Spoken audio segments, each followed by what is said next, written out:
कल के अट्ठकथा में आप लोगों ने बनते देवदत्त के संदर्भ में सुना था।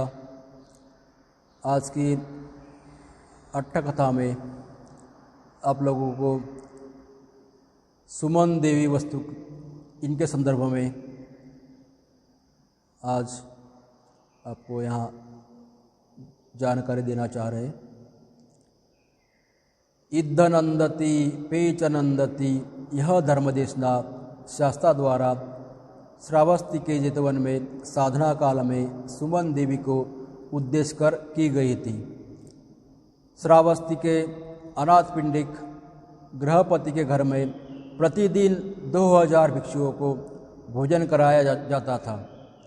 इतना ही नहीं, श्रावस्ती में जो भी कोई अन्य दानी भिक्षुओं को दान देना चाहता था वह भी इन दोनों से पूछकर ही दे पाता था।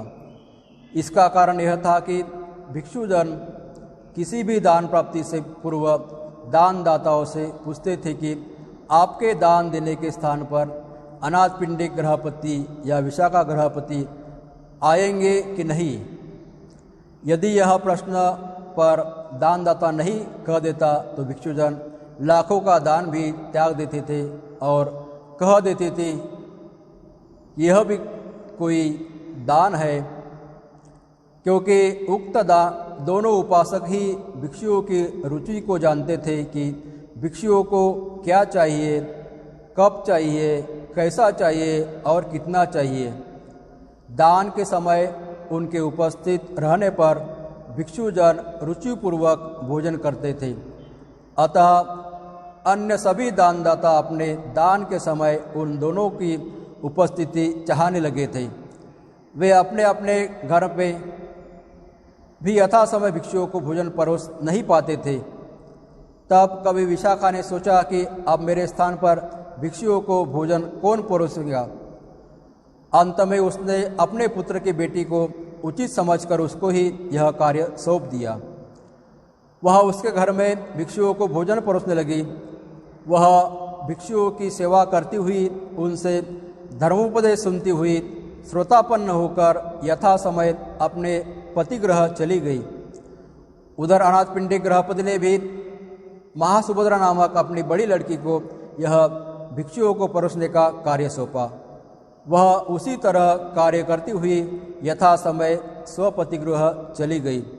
तब गृहपति ने सुमन देवी नामक अपनी सबसे छोटी पुत्री को यह कार्य सौंपा। वह भिक्षुओं की सेवा कर धर्म श्रवण करती हुई, कुमारी रहते हुए ही सकदागामी फल प्राप्त कर किसी रोग से आक्रांत होकर भोजन करना छोड़ बैठी। उसने पिता को दर्शन करने के लिए बुलाया। उस समय उसका पिता किसी दानाग्रस में संलग्न था। जो ही उसने पुत्री का बुलावा सुना तत्काल घर आया और आते ही उसने पुत्री से पूछा, क्या बात है बेटी? बेटी ने कहा, सब ठीक है छोटे भाई। भाई संबोधन सुनकर पिता ने कहा, प्रमत्त हो गई हो क्या? मैं प्रमत्त नहीं हूँ। तो क्या डर रही हो? न डर रही हूँ छोटे भाई। इतना कहते ही कहते उसका देहावसान हो गया। अनाथ पिंडिक गृहपति श्रोतापन्न होकर भी छोटी पुत्री में अति स्नेह के कारण अपने शोक को रोक नहीं पाया। अतः अपनी पुत्री के शरीर का औधर्वदेही कृत्य कर रोता हुआ ही शास्त्रा के पास पहुंचा। ऐसी स्थिति में देखकर शास्त्रा ने पूछा, अरे क्या गृहपति, आज इस तरह दुखी, व्याकुल चित्त और आंसुओं से भरी हुई आंखों से कैसे आ रहे हो? गृहपति ने कहा, भंते, मेरी लड़की सुमना देवी का अंतकाल हो गया है, तो इसमें शोक की क्या बात है? यह शरीर तो नाशवान है, एक दिन सभी को मरना है। भंते, यह मैं जानता हूँ, परंतु मेरी पुत्री अत्याधिक लज्जाशील तथा पापभीरु थी। वह मरते समय अपनी चेतना खो बैठी और प्रमत्त की तरह बोल रही थी, वह इसी अवस्था में मर गई, इसी का मुझे शोक है, दुख है। भगवान ने पूछा, वह क्या प्रलाप कर रही थी गृहपति? बनते, जब मैंने उससे पूछा, क्या बात है बेटी, इतना कहते हुए उसका देहावसान हो गया।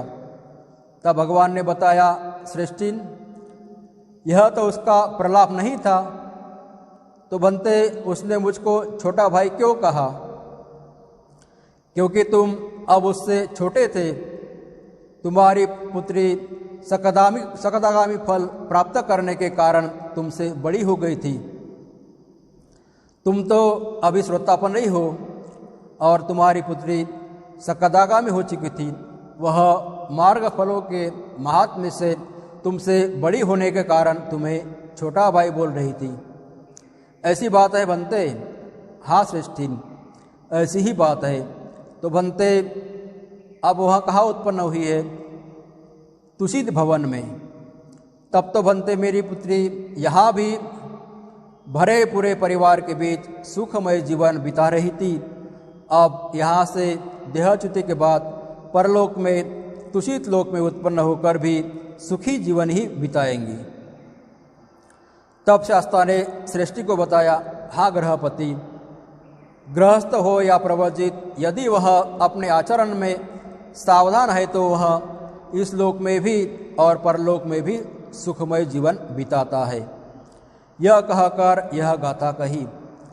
कोई भी धर्म साधक यहाँ इस लोक में अपने शुभ कर्मों के सुख से सुखी रहता है और परलोक में भी जाकर अपने कर्मफल के प्रभाव से सुखी रहता है।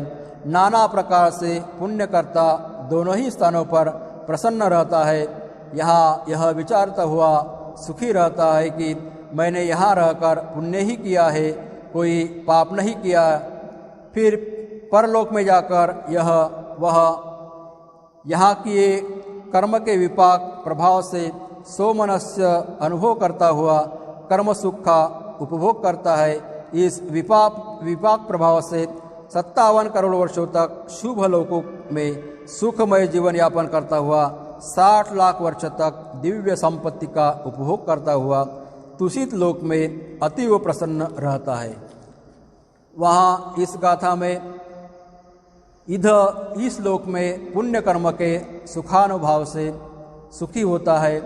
पेच परलोक में उसके सुविपाक फल से के विचार से आनंदित होता है। कत पुण्यो विविध पुण्य कर्मों का करता उभयत्थ, यहाँ इस लोक में मैंने बहुत शुभ कर्म किए, पाप नहीं किया, यो विचार कर सुखी होता है। तथा परलोक में उसके परिणाम स्वरूप सुखी होता है। पुण्य में यहाँ वैसा पुद्गल मैंने पुण्य किया है, इस सोमनस्य चित्ताहलाद से ही कर्मजन्य सुख अनुभव करता है। भी यो फल की प्रसन्नता उसकी इसमें है कि इस पुण्य कर्म के फलस्वरूप ही वह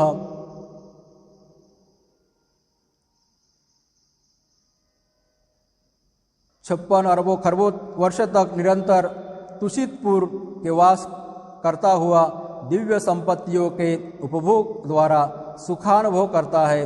गाथा के अंत में अनेक साधक श्रोतापत्ति फल आदि में प्रतिष्ठित हो गए। साधारण श्रोताओं के लिए भी इस गाथा की देशना सार्थक ही सिद्ध हुई।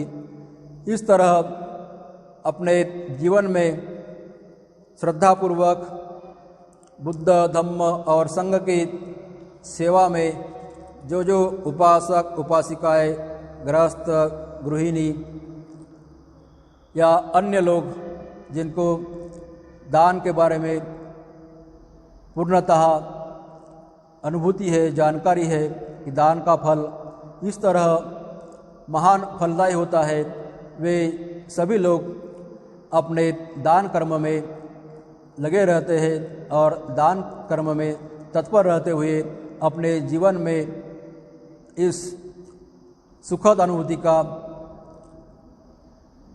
अनुभव अपने जीवन में करते हैं। आप लोग के जीवन में भी इस तरह की प्रसंग, इस तरह की चेतनाएँ, इस तरह की कुशलमय धम्ममय चेतनाएँ निर्माण हो, ऐसी आप लोगों के प्रति अपेक्षाएं व्यक्त करते हुए यहीं पर आज की धर्मदेशना समाप्त करता हूँ। सभी का मंगल हो, सभी का कल्याण हो।